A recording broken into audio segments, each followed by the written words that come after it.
Fabio Wardley versus Frazer Clarke 2. This is round 13. Now, I've been watching Frazer Clarke from the amateurs. Never rated him. I can't lie. Never rated Frazer. I just thought, you know what I mean? I thought best is a journeyman. He's a journeyman if he turns pro at best. He's been in the amateur scene since about 2008, 2009. And everybody beat him down there. He's got like about 30 losses. Now, let me not exaggerate. He got 25 losses that are recorded. So you have to understand, these fights that are recorded in an amateur sense on Boxrec are not all the amateur fights that they've had. These are the ones that are more international level fights. And it looks like he's had about 90 fights, 90 something, 89, 90 fights, and he lost 25 of them. That's a lot of losses. Because if you look at these guys that turn pro that are successful, they haven't got double figure losses in the amateurs unless they've got like 500 fights, 200, 300, 400 fights. Then they might have 10, 15 losses. But you're not going to have this type of numbers and be a great boxer from what I've seen. But anyway, fair enough. He ended up, 2009, this guy was amateur. I remember seeing him in 2009 in the amateurs, losing to everybody. He then ends up in Rio 2020.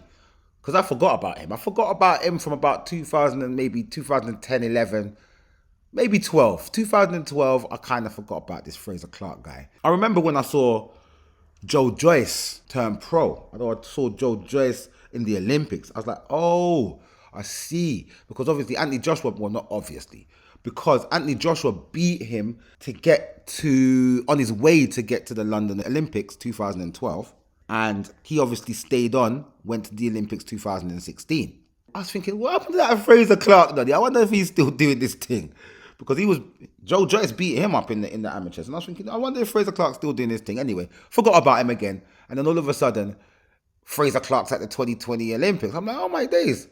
Fraze, you've had a whole career. You've had an amateur career longer than certain man's pro career. This is mad. You've been down there doing this amateur thing. Okay. Got to the Olympics. I think he got a bronze. Okay. Right. Fair enough. Turns pro. And I'm like, this guy's not good, man. He's not good. He's not good. I just don't think he's good. But anyway, nobody signs him. He ends up at Boxer with Ben Shalom. Now, Ben Shalom is a promoter who's trying to give Sky at least some sort of boxing content. So he has taken over from Eddie Hernan Matchroom to be the boxing promoter for Sky. But he hasn't got many fighters that are of any caliber. And I'm not surprised that Frazer Clarke ended up there. Fine, fair enough, cool. Fabio Wardley, on the other hand, I remember seeing his first pro fight in York Hall 2017. He fought this guy called Jacob Wojcik. Points decision, 4 rounds, wins the fight. I remember chatting to him afterwards like, yo man, you're doing your thing, my guys. Told me like, yeah mate, you know what I mean? I come from white collar boxing. I didn't even do no amateur like that. I just done white collar thing. I'm like, yo. I said, yeah, go on. I like that, man. Do your thing, rude boy. Do your thing. Okay, cool. He ends up joining up with Dylan White. It's like Dylan White kind of took him under his wing, per se. While Dylan White was fighting on Sky cards, Fabio was on them same cards. Early on, he was doing small hall shows all across England. And then he found himself on Sky Sports with Eddie Hearn. Through his affiliation with Dylan White. Cool. Gets his fights, starts winning, he's beating everybody, cool. Gets himself a British title and a Commonwealth title. And at this time, Frazer Clarke is here. And they wanted to have this fight. Ben Shalom was keeping him away from the fight. It's like, no, don't fight for it. Don't. No, you're not fighting Fabio. No. Not fighting Fabio right now. Frazer's like, why? I want to fight him. I can beat him. He's British champion. I could be British champion. Ben's like, no, my guy. You're not fighting this guy. Not right now. Just chill. That fight will come. Anyway, fast forward. The fight happens earlier this year in March, I think it was. Yeah. Fight happens. Very ding-dong battle. Good heavyweight battle. Good heavyweight contest. I'm kind of thinking, Fabio, man. I don't know, man. This guy's got a good amateur pedigree. He's got an extensive amateur background. He didn't do the greatest. He didn't do the best, but he did medal. He got a bronze, and you didn't do anything but white collar, my guy. This is going to be... Boy, I don't know, bruv. I don't know. So I watched the fight, and I'm like, yo, Fabio's on this thing. He drops him as well. He dropped him in one of them rounds. But the fight was deemed a draw. He kept his titles because, remember, Fabio, he's got the Commonwealth and the British title, yeah? He keeps them titles. And Frazer's like, I want a rematch. I need a rematch now. I want a rematch right away. I don't want to do nothing else. I want that rematch. Obviously now, this thing is going to be pricey because this fight was very entertaining and the viewers were happy, and I know they spread the word and everybody wants to watch the rematch. Everybody wants the rematch. Everybody wants the rematch. So I'm assuming that these guys was wanting more money that could have been provided by a boxer. Anyhow, somehow, the Sheikh says, bring that on my card. I don't know if Ben asked the Sheikh, listen, can we put this on your card? Or if the Sheikh said, you know what, I like that fight.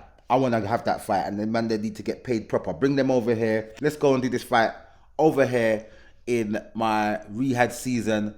Put it on the undercard of this Beterbiev versus Bivol fight. Put it on the undercard. So they're over there and the fight happens, and so it happens in ding ding round 1. They come out. It's round 13. Frazer looks like he's trying to feel out Fabio Wardley, just feel him out, see what it's about, try to feel out the round, just get his bearings. Fabio was just looking. I see Fabio looking like, where's this chin? Because I want to knock out this guy, God. You know what? This is long. I'm going to bang him up this time. Man, try to survive. I'm going to bang him up. So they're jousting and whatnot. And then Fabio catches Frazer with like an overhand right. Frazer backs up because it caught him and it hurt him, and he's backing up, covering up. Fabio's going forward, gets him into the corner, winging shots to the body. Frazer's covering up well, just riding the storm, and then he starts to throw his own little shots to try and get him off of him. And Fabio realizes this and he starts to protect himself, backs off a bit. Frazer comes out of the corner, starts to throw a few shots of his own. Fabio ties him up and they're on the ropes. Fabio spins him off and he's back in the center of the ring. Fabio's in again, boom, boom, boom, and catches him with this overhand right flush on the jawbone. Fight over. Total destruction. Frazer's down. He's trying to get back up. He's on one knee. The camera pans over to his face. The man's jaw's visibly broken. You can see that the man's jaw's broken. His face is pushed to the side like he's having a seizure because his jaw is broken. The ref says, no, stop the fight. What a devastating heavyweight bout. This is what heavyweight boxing is all about. Please, Fabio, be okay. Get your jaw fixed, retire. Don't bother fight no more. It's okay, Fabio, don't worry. There's other things out there for you to do because your jaw is destroyed and you're not beating Frazer. You're not beating Fabio, yeah? So you're not beating anybody else. Leave it alone. These guys that are at the heavyweight division, when they eat your food, bruv, forget it, bro. I don't think Frazer Clarke should fight anymore. Personally, I don't think he should box anymore.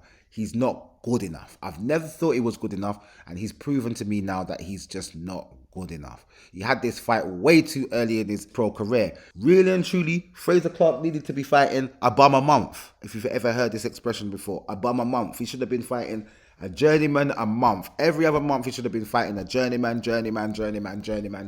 Just to get some more experience in the pro ranks. Frazer Clarke is definitely the type of guy that needed about 15 to 20 fights before he's fighting for a British title. He's one of these type of fighters. And for me, I don't think that he's good enough. That's my opinion. He might come back and prove me wrong and start knock out everybody and become undisputed in the heavyweight division. Fine, do your thing. But personally, as things stand right now, I think Frazer Clarke should leave it alone. Warrior things, I respect your thing, getting into the ring and all of that, doing all of that. Respect to you. Leave it alone. Well done, Fabio Wardley. The sky's the limit now. Now you're at that cusp of contender now. And I wish you well going forward. You're a very exciting fighter, very aggressive.